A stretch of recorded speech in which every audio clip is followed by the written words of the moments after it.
तुमच्या जीवनात रोज नवीन अडचणी तयार होत आहेत का? सारखं टेन्शन येतं आणि आता पुढे काय? हाच प्रश्न जर तुम्हालाही सतत पडत असेल की परिस्थिती तुमच्या हाताबाहेर चाललीये, आता काय करायचं? तर थांबा, कारण आज तुमच्या प्रत्येक समस्येचं उत्तर तुम्हाला मिळणार आहे. हो, भगवद्गीतेतून.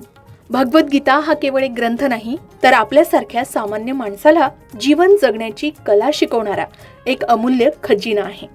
जेव्हा जेव्हा आपण अपयशाने खचून जातो ना, तेव्हा भगवद्गीतेचे विचार आपल्याला पुन्हा उभे राहण्याची ताकद देतात. आजच्या या व्हिडिओमध्ये आपण भगवान श्रीकृष्णांनी गीतेत लिहिलेल्या अशा 4 अत्यंत महत्त्वाच्या गोष्टी जाणून घेणार आहोत, ज्या केवळ ऐकल्यानेच नाही तर अंमलात आणल्यानेही तुमचं संपूर्ण आयुष्य बदलू शकतं. अडचणी कितीही मोठ्या असो, त्यांच्यावर मात कशी करायची हेच आज तुम्हाला समजणार आहे. म्हणूनच स्वतःच्या आयुष्यासाठी, स्वतःच्या सुखासाठी आणि शांततेसाठी हा व्हिडिओ शेवटपर्यंत नक्की पहा. सध्याच्या स्थितीत अतिविचार आणि अस्वस्थता या 2 गोष्टी आहेत ज्या मानसिक आरोग्यास त्रासदायक ठरत आहेत. त्यावर कायमस्वरूपी उपाय आहे. आजच्या वेगवान आणि धकाधकीच्या युगात अतिविचार आणि मानसिक अस्वस्थता ही केवळ एक व्यक्तीचीच नाही, तर जगभरातील लाखो लोकांची एक गंभीर समस्या झाली आहे. मनात येणाऱ्या विचारांचे चक्र जेव्हा थांबतच नाही, तेव्हा माणसाची निर्णय क्षमता कमकुवत होते आणि आंतरिक शांतता नष्ट होते असं म्हणतात. या मानसिक समस्यांवर आधुनिक विज्ञानाकडे तात्पुरते उपाय असू शकतात, परंतु हजारो वर्षापूर्वी कुरुक्षेत्राच्या रणांगणावर भगवान श्रीकृष्णांनी अर्जुनाला दिलेल्या श्रीमद भगवद्गीता या ग्रंथात याची कायमस्वरूपी आणि मानसोपशास्त्रीय उपाय दडलेले आहेत. तुम्हाला आठवतंय, जेव्हा अर्जुन रणांगणावर कर्तृत्वापासून विन्मुख होऊन अतिविचार आणि निराशेच्या गर्तेत अडकला होता, तेव्हा भगवान श्रीकृष्णांनी त्याला जे उपदेश केले ते आज आपल्या रोजच्या जगण्यालाही तंतोतंत लागू पडतात. जसे कर्मण्येवाधिकारस्ते मा फलेषु कदाचन, म्हणजे फळाची अपेक्षा सोडून कर्मावर लक्ष केंद्रित करा. कारण ओव्हर थिंकिंगचे मुख्य कारण म्हणजे भविष्याची चिंता आणि परिणामांचा अतिविचार. आपण एखादे काम करण्यापूर्वीच त्याला निकाल काय लागेल या विचाराने अस्वस्थ होतो. गीतेचा धडा काय सांगतो? भगवान श्रीकृष्ण काय म्हणतात की केवळ कर्म करणं हेच तुमच्या हातात आहे, त्याचा परिणाम किंवा त्याचा निकाल नाही. जेव्हा तुम्ही भविष्यातील फळाची चिंता सोडून पूर्णपणे तुमच्या वर्तमान काळातील कर्मावर लक्ष केंद्रित करता, तेव्हा मनातील 50% पेक्षा जास्त अस्वस्थता आपोआप नष्ट होते. तुमच्यापैकी या मार्गावर कोणी असेल तर तुमचे अनुभव नक्की शेअर करा.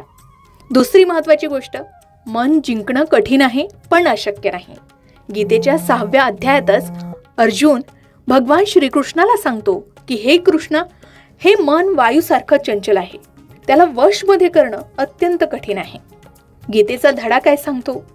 यावर श्रीकृष्ण उत्तर देतात की मन नक्कीच चंचल आहे, पण अभ्यास म्हणजे सततचा सराव आणि वैराग्य म्हणजे अनावश्यक गोष्टींपासून मनाला दूर ठेवणं, या 2 गोष्टींद्वारे मनावर नियंत्रण मिळवता येतं. जेव्हा मनात विचारांचे वादळ येईल, तेव्हा स्वतःला जाणीवपूर्वक इतर चांगल्या कामात व्यस्त करणं म्हणजेच हा अभ्यास होय. तिसरी महत्त्वाची गोष्ट, समत्वम योग उच्यते, म्हणजे सुखदुःखात स्वतःला स्थिर ठेवा. आपले मन परिस्थितीनुसार खूप लवकर डगमगते. थोडे यश मिळाले की आपण हवेत उडतो आणि थोडे अपयश आले की तीव्र नैराश्यात जातो. गीतेच्या धड्यात काय सांगितलंय? भगवान श्रीकृष्ण काय म्हणतात? तर ते अर्जुनाला शिस्तप्रज्ञ होण्याचा सल्ला देतात.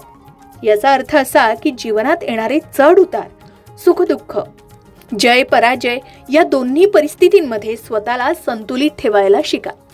परिस्थिती कशीही असो, ही वेळही निघून जाईल हा विचार मनात ठेवल्यास अस्वस्थता येतच नाही. नंबर 4, स्वतःला स्वतःचा मित्र बनवा, शत्रू नाही. गीतेमध्ये सांगितलंय की माणूस स्वतःच्या विचारांमुळेच स्वतःचा मित्र बनू शकतो किंवा स्वतःचा सर्वात मोठा शत्रू सुद्धा बनू शकतो.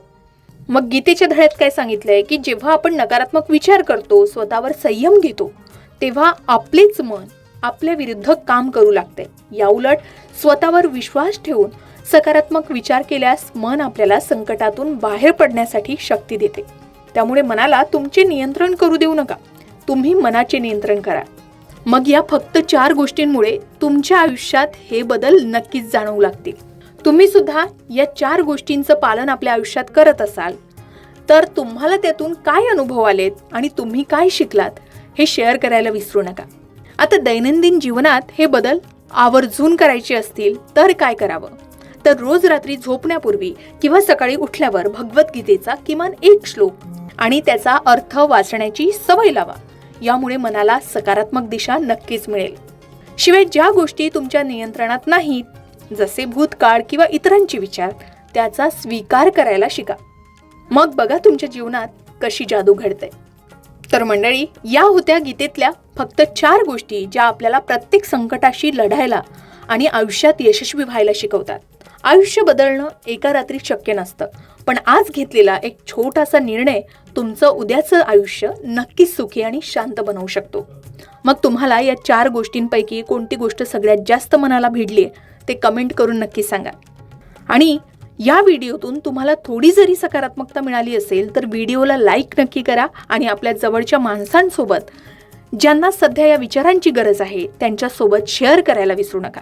आणि अशाच नवनवीन आणि जीवन बदलणाऱ्या व्हिडिओंसाठी आत्ताच लोकमत भक्ती चॅनलला सबस्क्राईब करा. आणि भगवान श्रीकृष्णाने सांगितलेल्या कोणत्या गोष्टी तुम्ही तुमच्या जीवनात अंमलात आणल्या आणि तुमच्या जीवनात कोणते बदल घडले हेही शेअर करायला विसरू नका. अशाच प्रकारे सणावारासंबंधित व्रतवैकल्य असतील, उपासना असतील, पूजाविधी संबंधित आणखी काही माहिती तुम्हाला हवी असेल, त्याचबरोबर वास्तुशास्त्र, ज्योतिषशास्त्र, अंकशास्त्र यांसारख्या विषयावर तुमच्या मनात काही शंका असतील तर त्या कमेंट बॉक्समध्ये नक्की विचारा. शिवाय तुम्हाला आणखीन कोणत्या विषयावरचे व्हिडिओ ऐकायला आवडतील ते सुद्धा कमेंट करून सांगा. या संबंधित संपूर्ण मार्गदर्शन तुमच्यापर्यंत पोहोचवण्याचा आमचा हा प्रयत्न आहे, तेव्हा कमेंट नक्की करा. अशाच प्रकारच्या माहितीपूर्ण व्हिडिओसाठी लोकमत भक्ती चॅनलला नक्की सबस्क्राईब करा आणि बेल आयकॉनला क्लिक करा, म्हणजे आमच्या नवनवीन व्हिडिओचं नोटिफिकेशन तुम्हाला मिळत राहील. तसेच योग्य आध्यात्मिक मार्गदर्शनासाठी लोकमत भक्तीच्या फेसबुक पेज आणि इन्स्टा पेजला लाईक आणि फॉलो करायला विसरू नका.